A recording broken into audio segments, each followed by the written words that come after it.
એ NCERT પાઠ્યપુસ્તક સંબંધિત કેસને સરળતાથી છોડ્યો હતો. આજે સુનાવણી દરમિયાન અદાલતને ધોરણ 8ના સામાજિક વિજ્ઞાનના પુસ્તકમાં ન્યાયપાલિકાના ભ્રષ્ટાચાર સંબંધી ઉલ્લેખો પર કડક વલણ અપનાવ્યું. અદાલતે શાળા શિક્ષણ સચિવ અને એનસીઆરટીના નિદેશકને સો કોઝ નોટિસ જારી કરી.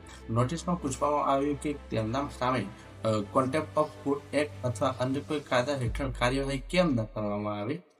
સુપ્રીમ કોર્ટે પુસ્તકના પ્રકાશન, પુનર્મુદ્રણ અને ડિજિટલ પ્રસારણ પર સંપૂર્ણ પ્રતિબંધ મૂકી દીધો છે. અદાલતે ચેતવણી આપી છે કે આ સામગ્રીને ભૌતિક અથવા ડિજિટલ વિતરણ કરવાની કોઈ પણ પ્રયાસ અદાલતના આદેશની જાણબૂજીને ભંગ ગણાશે. એનસીઆરટીના નિર્દેશ સૂચના આપવામાં આવી છે કે શાળાઓમાં મોકલવામાં આવેલ તમામ નકલો તરત જ જપ્ત કરવામાં આવે અને 2 અઠવાડિયામાં પાલન અહેવાલ રજૂઆત કરવામાં આવે. અદાલતે આ અધ્યાય તૈયાર કરવાનો સંકળાયેલ તમામ વ્યક્તિઓના નામ અને તેમની લાયકાત જાહેર કરવાની પણ માંગ કરી છે. ઉપરાંત જે બેઠકોમાં આ અધ્યાયને અંતિમ સ્વરૂપ આપવામાં આવ્યું હતું તેની કાર્યવાહી પણ રજૂ કરી છે.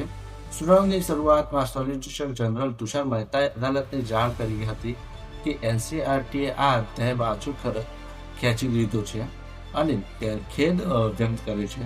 પરંતુ ભારતના મુખ્ય ન્યાયાધીશ સૂર્યકાંતે નોંધ્યું કે જાહેર કરાયેલ પ્રેસ નિવેદનમાં માફીને એક પણ શબ્દ ન હતો.